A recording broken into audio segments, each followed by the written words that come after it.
meilleur mois en copywriting, c'était 17 000 € avec lui. Les gens qui réussissent rapidement sur les réseaux sociaux, il faut se rendre compte que c'est une anomalie, c'est un coup de chance en fait. On fait entre 30 et 50 000 € de CA mensuel. Et puis bah voilà, forcément au bout d'un moment, quand tu commences à faire un peu d'argent, bah, il y a la question de la fiscalité qui se pose, les commentaires, salope d'arnaqueuse, tu vois, des trucs comme ça. Plus tu investis, plus tu es investi et plus tu augmentes ta probabilité d'avoir les résultats escomptés. J'ai fait un mastermind aux États-Unis.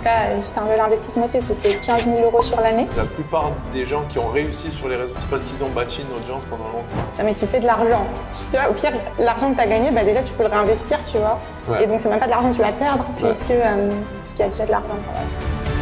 Salut Olivia, comment ça va? Ça va super et toi? Bah écoute, ça va super. Très content d'échanger avec toi aujourd'hui. On va parler un petit peu de ton parcours. Et juste pour l'anecdote, du coup là, aujourd'hui, on est en direct de Panama City. On est chez nous avec Pinou, qui est juste derrière la caméra. Et Olivia, c'est une des premières personnes qu'on a rencontrées à Panama City parce que quand on est arrivé, en fait, on visitait des appartes avec notre agent immobilier. Et c'est une anecdote rigolote. On lui a dit, notre agent immobilier nous a demandé, vous faites quoi, vous, d'où vous venez? On lui a dit on fait du business en ligne, on était à Playa del Carmen et là on vient s'installer à Panama City. Et l'agent immobilier nous a dit j'ai justement un couple qui fait du business en ligne, qui était à Playa del Carmen et qui s'est installé à Panama City, donc c'était super drôle. C'est vrai que c'était une sacrée coïncidence, le même parcours. Ouais, donc ouais, c'est dur, on a la même vie que ces gens, il faut qu'on les rencontre et du coup on t'a envoyé un petit message et on s'est rencontré avec Michael, donc super. Je suis très content d'échanger avec toi aujourd'hui. Bah, moi aussi, merci pour l'invitation. Avec plaisir. Du coup, est-ce que tu peux te présenter rapidement, Olivia? Donc moi, c'est Olivia. Ça fait à peu près 4 ans que je suis dans tout ce qui est business en ligne, en tant que copywriter au début, et puis maintenant, je vends mes propres formations. Ok, donc ouais, tu fais tes formations business en ligne aujourd'hui. Donc toi, tu as commencé au début dans le copywriting, c'est ça? Ouais, seulement en prestation de service. Ok. C'était un bon pied dans l'entrepreneuriat, on va dire, mais c'est vrai qu'il y a un moment où tu restes un peu payé pour ton temps. Ouais. Tu vas très bien payé. Je pense que c'est un des métiers en freelance où tu gagnes le mieux. Ouais. Et les copywriters, ils vont dire oui, t'es pas payé autant, t'es payé au résultat, etc. Ce qui est vrai, mais bon, au final, voilà, c'est quand même une prestation de service, donc c'est quand même ton temps. Donc c'est vrai qu'au bout d'un moment, j'avais envie d'avoir des revenus qui se décorrèlent un peu de mon temps, c'est-à-dire que voilà, même si tu travailles pas, tu peux quand même avoir encore des rentrées d'argent. Bien sûr. Et puis il y a aussi le fait qu'il y a un moment où tu écris des pages de vente, puis tes clients ils font des ventes et toi tu es bien payé, mais par rapport à ce que eux ils gagnent, tu te dis en fait, ils gagnent pas tant que ça, tu vois. Et tu dis, en fait, j'ai les compétences pour vendre mes propres formations. Donc, d'un moment, pourquoi pas lancer tes propres formations et prendre 100% des bénéfices, quoi. Ouais, exactement. Oui, c'est vrai, parce qu'il y a des copywriters qui prennent une partie pourcentage, mais ça arrive jamais au niveau des revenus des formateurs. Mais de toute façon, c'est un parcours un peu classique parce que moi aussi, quand j'ai démarré l'entrepreneuriat, j'étais un peu dans la prestation de service, dans le marketing aussi. Et c'est vrai que j'ai l'impression qu'on est beaucoup sur le web à avoir ce parcours, à commencer par la prestation de service, à se rendre compte que finalement, on vend notre temps parce que oui, on nous dit être plus efficace, être plus ça et tout, mais au bout d'un moment, c'est vrai qu'il y a une limite incompressible. Et la formation et le coaching, tout ça, toutes ces choses-là qui sont scalables, ça permet de résoudre le problème du temps. Ouais, après, je pense que c'est aussi un bon moyen de débuter parce que si j'avais pas débuté par là, je sais pas sur quoi j'aurais fait une formation parce que j'avais pas spécialement de compétences. Donc là, maintenant, du coup, je fais une formation en copywriting. Donc c'est vrai que c'est un bon moyen en fait d'acquérir de l'expérience et c'est peut-être un peu moins stressant aussi de te dire tout de suite tu vas lancer ton business. Là, tu vois, tu restes dans un cadre quand même, tu as tes clients, il y a peut-être un peu moins d'enjeux. Donc je pense que c'est une bonne première étape. Ouais, exactement, puisque tout le moment où tu fais vraiment de la prestation, c'est un peu de la recherche et développement aussi, puisque tu apprends, etc. Du coup, quand tu fais ta formation, tu es plus serein et tu sais que ce que tu enseignes, en fait, ça marche parce que tu l'as testé toi-même. C'est ça. Ok, du coup, toi, aujourd'hui, tu vis donc à Panama City. Ouais. Qu'est-ce qui t'a donné envie de quitter la France? Est-ce que tu es venu direct à Panama City? Comment ça s'est passé un peu? Alors moi, au début, j'avais jamais vraiment prévu de quitter la France. Par contre, j'avais toujours voulu aller en Australie. Donc, je sais pas pourquoi, depuis que je suis toute petite, je suis là, les kangourous et tout. Et vraiment, ma mère, elle me dit, depuis que tu as 3 ans, tu parles de l'Australie. Et du coup, j'ai fini mon Master 1 et j'ai dû faire un stage. Donc, j'ai choisi de faire un stage en Australie. Et là, ça m'a mis une grosse claque. Parce qu'en plus, moi, donc, je suis de Paris. Et c'est un peu, tu sais, un peu l'ambiance un peu stressante. Les gens pas forcément toujours très agréables et tout. Mais en fait, quand tu as grandi là-dedans, tu t'en rends pas compte. Quand tu vois, tu te dis, c'est normal. Et en fait, tu arrives à Sydney. Et les gens, ils te regardent, ils sourient, ils disent bonjour et tout. Je suis, waouh, qu'est-ce qui se passe? Et du coup, ça m'a vraiment complètement ouvert l'esprit. Et à la fin de mon stage, je suis restée en Australie après, alors que je devais rentrer finir mes études. Mais du coup, non, je suis restée en Australie. Après, j'ai voyagé en Nouvelle-Zélande. Nouvelle-Zélande. J'ai fini par rentrer en France parce que bon, je faisais barman, tout ça, donc c'était sympa, mais c'est pas non plus le plan de l'avenir, quoi. Ouais. Et quand je suis rentrée en France, mais je savais que je pouvais pas rester à Paris, mais j'avais pas trop d'issue. Et c'est là que j'ai rencontré mon ex qui avait un business en ligne. Ok. Et du coup, il commence à me parler de tout ça et je fais waouh. Parce que moi, j'ai fait des études en marketing, donc je me dis attends, t'es en train de me dire que je peux faire quelque chose lié à ce que j'ai étudié et continuer à voyager et tout. Et donc, t'es rentrée dans le monde magique du ouais. business en ligne, quoi. Et dès que j'ai fini mon master 2, je suis repartie en Thaïlande, tout ça, retourner en Australie. Et puis voilà, forcément, au bout d'un moment, quand tu commences à faire un peu d'argent, il y a la question de la fiscalité qui se pose. Donc du coup, c'est pour ça que voilà, je me suis dirigée vers d'autres pays, notamment Malte, Panama. Ok. Et le Mexique aussi, du coup? Ouais, Mexique aussi, ouais, forcément. Mais c'est vrai que en fait, moi aussi, je crois, c'est quand j'ai commencé à voyager, je me suis rapidement dit, dès que j'aurai la liberté géographique et la liberté financière, que je pourrais aller où je veux. En fait, j'étais un peu fasciné par Google Maps et je me disais, c'est incroyable de pouvoir aller où tu veux du jour au lendemain et c'est ce qu'on vit aujourd'hui. C'est vrai que c'est pas tout le monde qui a accès à ce niveau de liberté aujourd'hui, mais c'est possible puisqu'on l'a fait et c'est vrai que c'est un des choix que je regrette le moins et je vois que tu as un peu le même parcours. Ah ouais, non, aucun regret. Après, c'est vrai qu'au début, j'étais vachement dans le délire, ouais, j'ai envie de bouger de pays tous les 3 mois. Enfin, des fois, je restais 2 mois à Bali, 2 mois au Sri Lanka et tout. Délire digital nomade. Ouais, un peu, tu vois, même si j'aime pas trop ce terme, mais bon, voilà, on va dire un peu ce délire. Et puis, c'est vrai que c'est un peu quand même incompatible avec vraiment monter un vrai business. Enfin, ce que j'entends un business, c'est aller chercher quand même des revenus un peu plus importants. Donc, si tu veux rester freelance et même faire jusqu'à 5-6 cas par mois, ça passe. Ouais. Mais je pense pas que tu puisses vraiment bâtir quelque chose en bougeant tous les 2 mois parce qu'il y a toutes tes habitudes. Il faut retrouver un appart, retrouver une salle de sport, trouver les bons restaurants, les machins. C'est trop d'énergie que tu peux pas mettre dans ton business, quoi. Donc, moi, je suis plus dans l'optique de rester un moment, quoi, au moins quelques années. Ouais, je vois. Je suis d'accord avec toi. Pour générer entre 5 et 10 000 euros par mois, c'est vrai que c'est faisable en bougeant un peu tout le temps, en restant au moins 3 à 6 mois. Mais après, quand tu veux passer au palier au-dessus et que tu as envie vraiment de construire, de bâtir, chaque déplacement te coûte du temps, de l'énergie et du coup que tu mets pas dans ton activité. Donc, on commence à être un peu plus réfléchi, on va dire, sur les déplacements. Il y a une question que je voulais te poser parce que c'est une question qui est très importante pour notamment les formatrices, les coachs qui se lancent et qui veulent développer leur activité sur Internet. C'est qu'aujourd'hui, évidemment, le nerf de la guerre pour les formations, les coachings, c'est de trouver des clients. Et il y a un peu 2 écoles qui s'affrontent, même si on peut faire les 2 en même temps, mais on va dire qu'il y a deux écoles qui s'affrontent. C'est créer du contenu versus faire de la pub. C'est quoi, toi, ta position là-dessus? Moi, c'est clairement publicité parce que c'est vraiment ce qui permet d'aller le plus vite. Je veux dire, sur les réseaux sociaux, le temps de bâtir une audience. Je pense que tu peux scaler avec les réseaux sociaux, mais bon, ça va vraiment être très long. Alors qu'avec la pub, immédiatement, tu vois si ton idée elle marche. Si ça marche bien, tu peux scaler rapidement.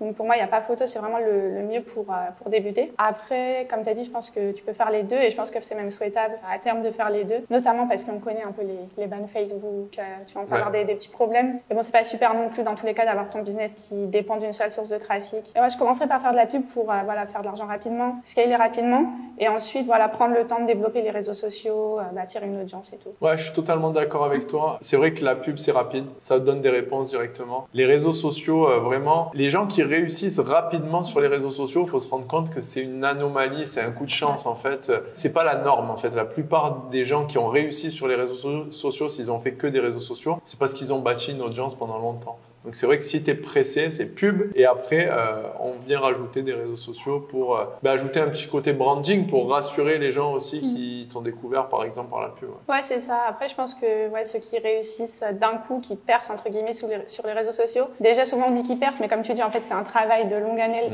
haleine que les gens ne voient pas. Et il y en a peut-être quelques-uns qui ont percé d'un coup, mais en général doivent avoir un concept vraiment incroyable et savent comment devenir viral en un instant et tout. Et c'est vrai qu'on va pas se mentir, mais la plupart des gens, on est dans des niches où il y a énormément de concurrence et donc c'est compliqué de vraiment se démarquer pour devenir viral d'un coup, et percer d'un coup. Aujourd'hui, c'est clair que les réseaux sociaux majeurs, ils sont quand même assez saturés. Il y a encore de la place, mais pas pour percer tout de suite, maintenant. Surtout si on dépend de ça, en fait. C'est ça qui est dangereux, parce que je vois des gens lancer leur business, en fait, par exemple de coaching ou de formation, et se dire, faut absolument que je gagne de l'argent, par exemple, que je dépasse les 5 000 euros par mois dans moins de 3 mois. Et du coup, ma stratégie, ça va être de démarrer des réseaux sociaux. Et ça, je trouve que c'est un peu une illusion, en fait, de réfléchir comme ça. Tu vois, non, c'est clair. Ça peut arriver, mais en tout cas, c'est pas le choix le plus judicieux avec la pub. Ça va beaucoup plus vite. Ouais. Après, je dirais peut-être une exception, c'est TikTok. où c'est vrai que TikTok, pour le coup, tu peux percer assez rapidement, mais après, les TikTok, c'est plus compliqué de monétiser l'audience. Exactement, Et nous, on a fait un peu de TikTok, là. Ça a super bien marché le premier mois. Donc, TikTok organique. Hein. Ouais, le problème, c'est que tu crées pas non plus vraiment une audience. Ça marche bien. Tes vidéos, elles font des vues, ça fait des ventes aussi, tu vas pas se mentir, c'est cool. Mais il n'y a pas vraiment cet aspect de créer une communauté. Tu vois, tu réponds pas spécialement aux commentaires sur TicTok. Enfin, c'est assez différent d'Instagram ou YouTube. Même. Ouais, parce que vraiment, tu crées une communauté avec des gens qui adorent ce que tu fais et tout. Ouais, une personne qui a vu une vidéo sur YouTube de toi, elle est beaucoup plus proche de t'acheter ta formation ou ton coaching qu'une personne qui a vu une vidéo TikTok de toi. C'est ça. Parce qu'en général, quand les gens vont sur TikTok, ils vont sur TikTok pour se divertir, mais ils vont pas sur TikTok pour voir tel créateur. Ils se disent, je vais aller un peu sur TikTok en fait. C'est ça. Alors que sur YouTube, tu vas sur YouTube et tu vas regarder ou pas un créateur. Bon, un peu, il y a les shorts maintenant. C'est vrai que des fois, on peut scroller aussi sur YouTube, mais en général, c'est vraiment des modes de consommation qui sont différents. Et j'avoue que moi, dans la formation, le coaching, j'ai une préférence quand même pour YouTube et Instagram, on va dire. Ouais. Après, je pense aussi, ce qui est important à prendre en compte, c'est que toi, tu fais plutôt du high ticket, donc des formations à plusieurs milliers d'euros. Nous, on a une formation vraiment accessible, comme tu sais, à 29 euros. Et c'est pour ça, je pense que ça marche plutôt pas mal aussi sur TikTok, parce que du coup, il y a moins, moins de force de frottement pour l'achat. 29 euros, c'est quand même une somme que la plupart des gens peuvent débourser assez sur un coup de tête, on va dire. Ouais. Alors que des gens qui viennent de TikTok, parce que tu n'as pas beaucoup de temps pour entre guillemets les éduquer, tu vois, c'est des petites vidéos de 30 secondes, ils vont pas prendre un call et lâcher 5 000 euros, tu vois. Ouais. Enfin, peut-être, mais en tout cas, ça me paraissait improbable. Ouais, non, je suis totalement d'accord. D'ailleurs, la plupart des gens que j'ai vus vendre des formations sur TikTok, c'était souvent des formations low ticket, c'est-à-dire entre des fois 9 euros, 20 euros, 30 euros, 40 euros, mais pour les formations premium, c'est vrai que j'ai pas d'exemple dans mon entourage de gens qui font du TikTok uniquement pour amener vers une formation premium. Ouais, moi non plus. Ouais. Et du coup, une question que j'ai envie de te poser, c'est que tu sais, il y a beaucoup de personnes qui ont peur d'investir dans la pub, ça leur fait un petit peu peur. Qu'est-ce que tu peux dire par rapport à ça? Est-ce que toi, tu as déjà ressenti un peu cette peur d'investir justement dans la publicité? Ouais. Alors là, pas trop avec notre formation actuelle parce que en fait, j'ai déjà fait de la pub avant. C'était pas vraiment une formation, je vendais des templates d'email quand j'étais copywriter. Donc en fait, j'avais déjà monté un petit projet c'était il y a 2 ans, il me semble. Et je mettais 20 euros par jour et j'étais vraiment en panique. Alors qu'en plus, je faisais des ventes. Je sais pas, avec 20 euros, je crois que c'était entre 40 et 60 euros par jour. Et moi, ça marchait, j'étais contente et tout. Et j'osais pas toucher. Vraiment, je crois que j'ai augmenté, au bout de 3 semaines, je suis passée à 25 euros. Et puis c'est vrai que à cette époque-là, j'étais à Malte. Donc à Malte, il y a aussi un gros réseau d'entrepreneurs. Et ouais, tous mes potes, ils étaient là, bon, t'es mignonne, mais tu vois, peut-être qu'il va falloir augmenter le budget un petit peu. Et du coup, ils m'ont pas mal poussé. Au début, les 20 euros par jour, tu tremblais, quoi. Ouais, non, j'étais pas bien. Genre, j'étais là, si ça marche pas et tout. Et même quand ça marchait, je n'osais pas augmenter en fait. Parce que je sais même pas vraiment pourquoi, mais tu sais, là, je mets 20 euros, je fais de l'argent et j'augmente pas. Enfin, maintenant, avec le recul, je me dis, mais c'est complètement ridicule, tu vois. T'as un concept qui marche, vas-y, augmente le budget, ce qui est. J'étais là, oulala, non. Et c'est vraiment quand un de mes potes a repris un peu mes pubs que là, on est passé à des budgets de 50, puis 100, 200 et tout. Ouais. Donc petit à petit, tu t'es dit, ok, ça marche, tu étais entouré en gros de gens qui avaient de l'expérience dans ça et ça t'a rassuré en fait. Ouais, c'est ça. Puis c'est vrai que bon, à un moment, ils arrivent un peu à te raisonner quand même parce que ça, mais tu fais de l'argent. Tu vois, au pire, l'argent que tu as gagné, déjà tu peux le réinvestir, tu vois. Ouais. Et donc, c'est même pas de l'argent que tu vas perdre, puisqu'il y a déjà de l'argent. Voilà. Puis après, je pense aussi que dans tous les cas, à un moment, si tu vas après investir dans ton business, c'est un peu compliqué.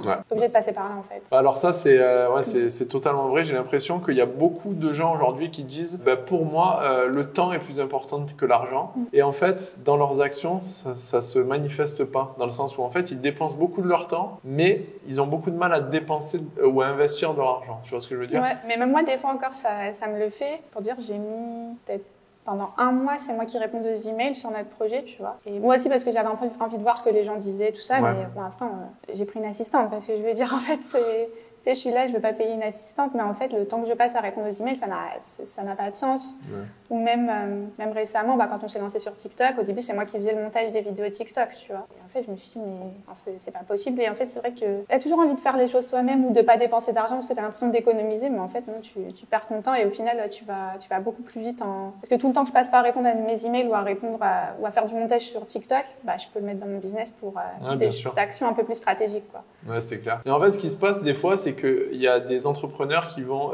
essayer de déléguer. Ça va mal se passer parce que ils ont choisi un mauvais prestataire ou ils n'ont pas été extrêmement clairs sur le process qu'ils voulaient déléguer. Et ils vont dire, genre, j'ai essayé de déléguer, ça marche pas. Genre, une conclusion du style, une conclusion un peu émotionnelle. En fait, je me suis énervé, j'ai essayé de déléguer, ça n'a pas fonctionné, du coup, tu ne peux pas déléguer ça. Et en fait, il y a beaucoup de paramètres qui rentrent en compte pour que ça marche, en fait, le process de délégation, notamment avoir un process extrêmement clair, savoir exactement ce que tu veux, travailler avec la bonne personne. Et en fait, quand il y a un des éléments qui n'est pas respecté dans le process, il n'y a rien qui marche, en fait.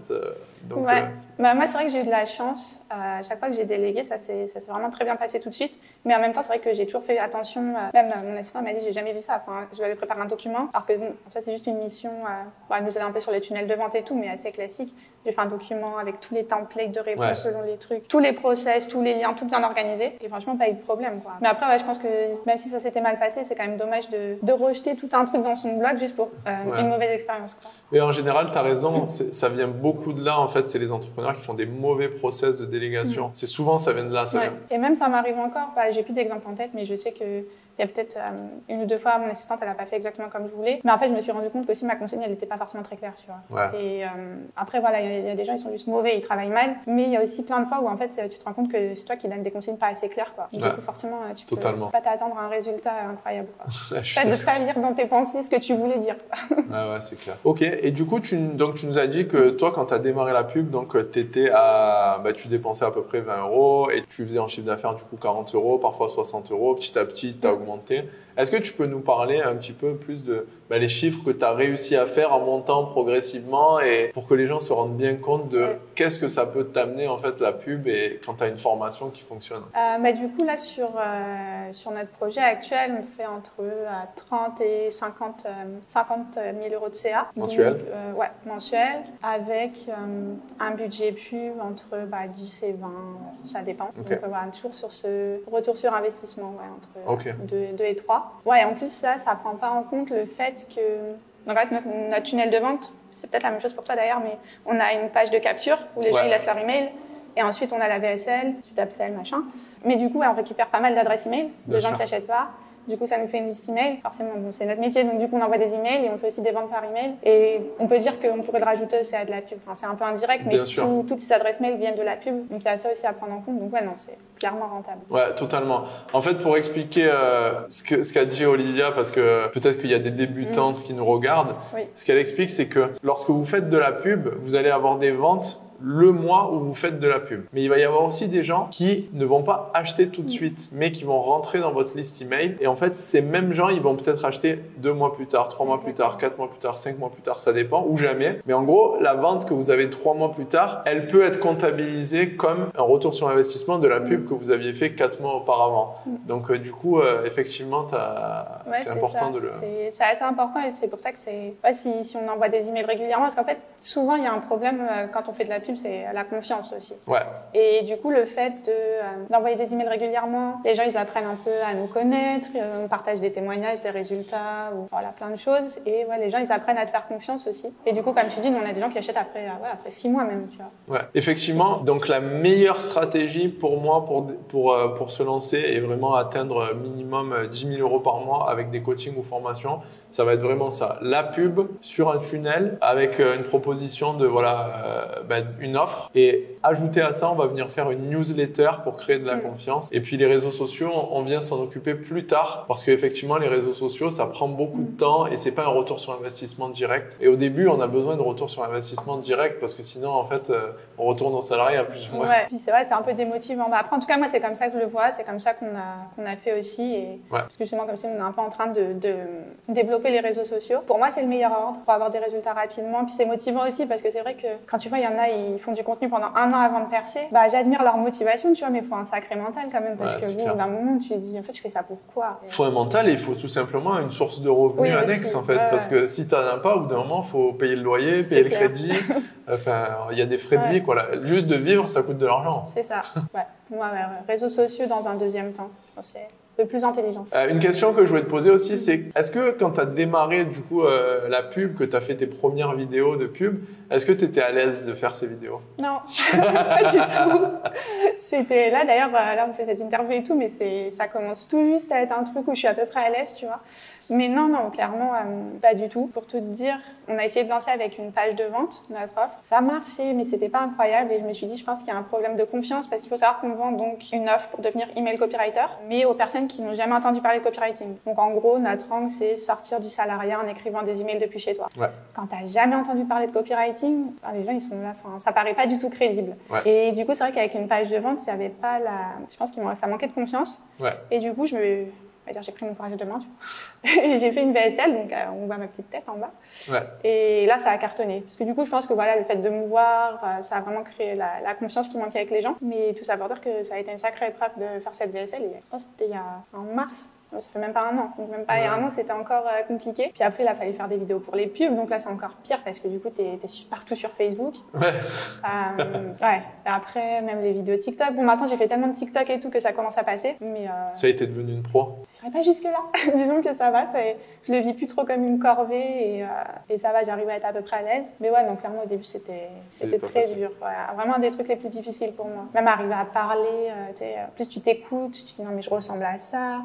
C'est vraiment ça ma voix et tout. Enfin, c'était horrible. Puis après, bon, t'apprends à dire, en fait, ça va. Ah, c'est vrai que c'est pas facile parce que moi aussi, je me rappelle quand j'ai commencé au tout début à faire des vidéos, je faisais des vlogs de voyage. Donc, je me filmais comme ça avec un trépied comme ça que je tenais à bout de bras. Et du coup, c'était souvent en extérieur, vu que c'est des vlogs de voyage. Je vais pas montrer juste ma chambre d'hôtel. Ouais. Et au tout début, presque, je me disais, j'attends qu'il y ait personne pour parler parce que j'étais un peu mal à l'aise qu'il y ait du monde, alors que je suis quand même quelqu'un d'extraverti. Mais malgré ça, en fait, j'avais l'impression que les gens m'observaient, tu vois, qu'ils attendaient que je bégaye ou que je me rate et qu'ils allaient faire t'as vu, il est nul.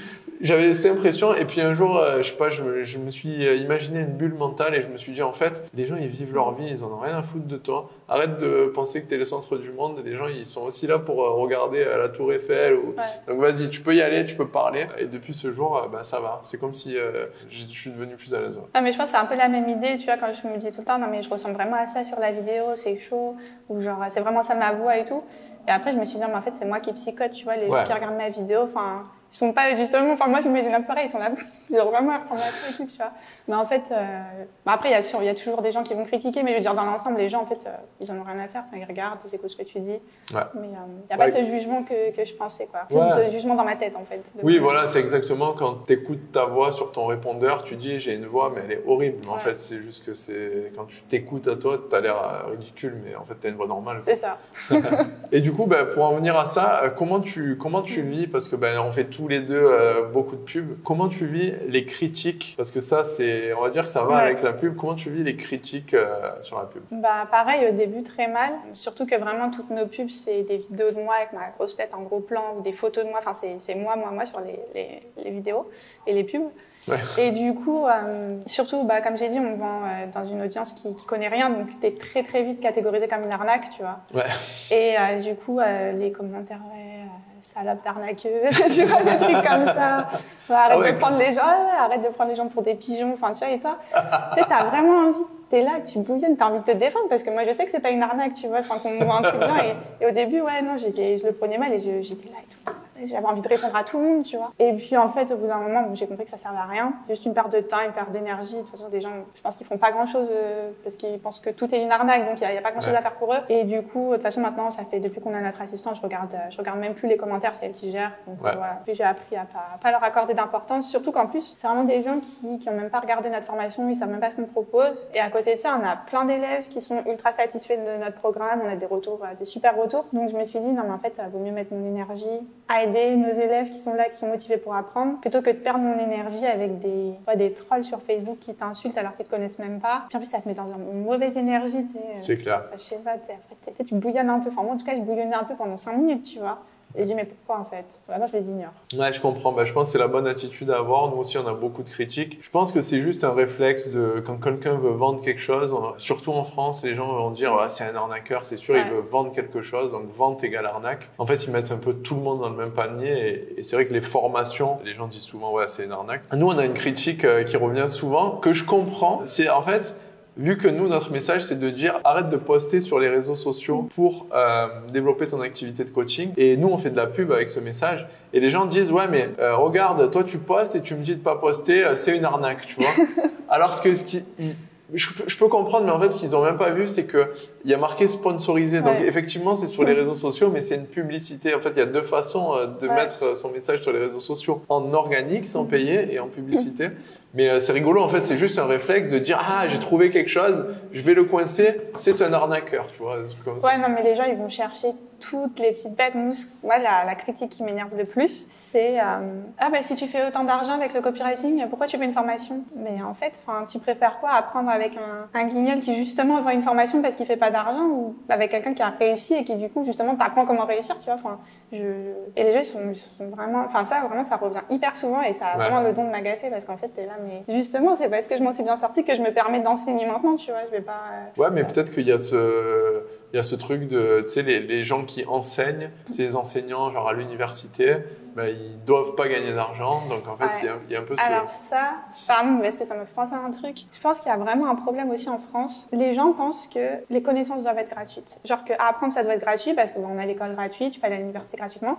Et les gens pensent que l'information, la connaissance doit être gratuite. Mais en fait, selon qui, pourquoi, tu vois? Même nos études gratuites, elles sont financées, hein, elles sont pas...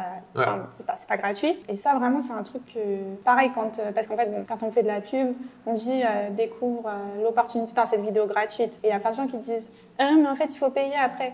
Bah oui, je t'ai fait découvrir l'opportunité du copywriting, mais après, je t'apprends pas gratuitement, tu vois, normal. Ouais. Et pourquoi il faudrait payer pour apprendre? Et moi, je suis là. En plus, dans la vidéo, j'ai anticipé cette objection, tu vois. Je dis tout le temps, si tu veux faire tout seul, tu peux. Il y a des ressources sur Internet et tout. Ouais, tu vas prendre du temps. Si tu veux prendre un raccourci et utiliser notre expérience, tu peux payer. Et malgré ça, non, il faut pas payer pour les connaissances. C'est une arnaque et tout. Ouais. Donc je pense qu'il y a vraiment... il y aura toujours ça, je pense. Et moi, j'ai l'impression que c'est quand même plus français parce que ce truc que l'éducation doit être gratuite, quoi. Ouais, puisque par exemple aux États-Unis, c'est vrai que les gens ont l'habitude de payer pour leur éducation. Après, il y a quand même des commentaires sur la pub en mode c'est une arnaque, etc. Donc, je pense que c'est un peu partout, mais en France peut-être un peu particulièrement parce que il y a ce truc. Ouais, c'est plus, il y en a qui vont dire que c'est une arnaque, mais moi c'est vraiment plus sur l'argument non, la connaissance doit être gratuite, tu vois. Je dois pas payer pour apprendre. Bah si. En tout cas, si tu vas apprendre avec moi, oui. Voilà. Ok, donc c'est une bonne façon de gérer les critiques sur les pubs. Nous aussi, on a un assistant qui gère ça. On répond pas, on les voit même plus. Au début, c'est vrai que c'est là, faut faire quelque chose. Finou me disait, j'ai vu un commentaire là sur la pub, faut faire quelque chose et tout. Et après, on a dit non, c'est bon, on regarde même plus. En fait, tous les jours, il y a des commentaires. C'est comme ça, surtout quand tu mets un budget un peu conséquent, donc c'est normal. Ok, je voulais aussi te parler de quelque chose. Je sais que toi, tu investis beaucoup en toi pour progresser dans tous les domaines. Est-ce que tu peux nous parler justement de l'importance d'investir en soi et nous dire un petit peu comment tu investis en toi Ouais, écoute, après ça rejoint pas mal ce qu'on a dit déjà au long de cette interview. C'est que en fait, tu as deux options, soit tu dépenses ton temps, soit tu dépenses ton argent. Et moi, en tout cas pour tout ce qui est formation, j'ai toujours investi pour aller plus vite parce que en fait, tu gagnes du temps, donc du coup, tu vas faire de l'argent plus rapidement. Donc en fait, c'est lui que ce soit rentable, tu vois, à condition bien sûr d'investir auprès des bonnes personnes et de faire le travail demandé, tu vois, il n'y a rien de magique. Mais moi c'est quelque chose que j'ai appliqué dès mes débuts là en copywriting. Après 2 mois, j'ai pris un coaching individuel. C'était 4 000 € sur 3 mois. J'avais 500 € dans mon compte en banque, donc autant dire que... Mais en fait, ça c'est un autre truc. Tu vas être d'accord, mais moi je pense qu'il faut investir relativement pas mal par rapport à ce que tu gagnes parce que ça te met un peu, en tout cas moi ça me met un coup de pied aux fesses, on va dire, tu vois. Ouais, bien sûr. Genre t'as pas le choix, ça doit marcher, tu vois. Quand j'ai mis... du coup, je les ai pas mis parce que j'ai négocié à commencer le coaching avec 300 €. Mon ex a payé 200 € et après, j'ai payé 3 fois 1000, je fais 1300 quelque chose. T'as pas le choix. Ça doit marcher, tu vois. Ouais. Et du coup, moi, ça m'a pas mal aidé. Et aussi, je trouve que plus tu payes, plus tu accordes de la valeur à ce que tu reçois. Et je sais que j'ai acheté plein de petites formations, c'est entre peut-être 50, 100 € au final. J'en ai pas fait grand chose parce que je me dis au pire, c'est pas grave et je sais pas, après, peut-être qu'il y en a que ça peut vraiment aider, mais moi, je préfère investir plutôt pas mal et tout de suite dans des coachings où tu as des retours sur ce que tu fais. Du coup, c'est ce que j'ai fait. Après, j'ai fait un mastermind aux États-Unis. Ouais. Donc là, c'était un bel investissement aussi parce que c'était 15 000 € sur l'année. Okay. Mais pareil, avec des feedbacks vraiment de meilleurs. Enfin, ils sont parmi les de meilleurs copywriters aux US. Mais après, c'était compliqué parce que du coup, je devais tout écrire en anglais pour avoir les feedbacks, tout traduire. Mais franchement, non, ça valait le coup. Pareil, après, j'ai repris un coaching encore avec un autre copywriter, mais individuel cette fois. C'était vraiment un gros investissement. Payé plus de 3 000 $ par mois. Je ne l'ai pas fait très longtemps.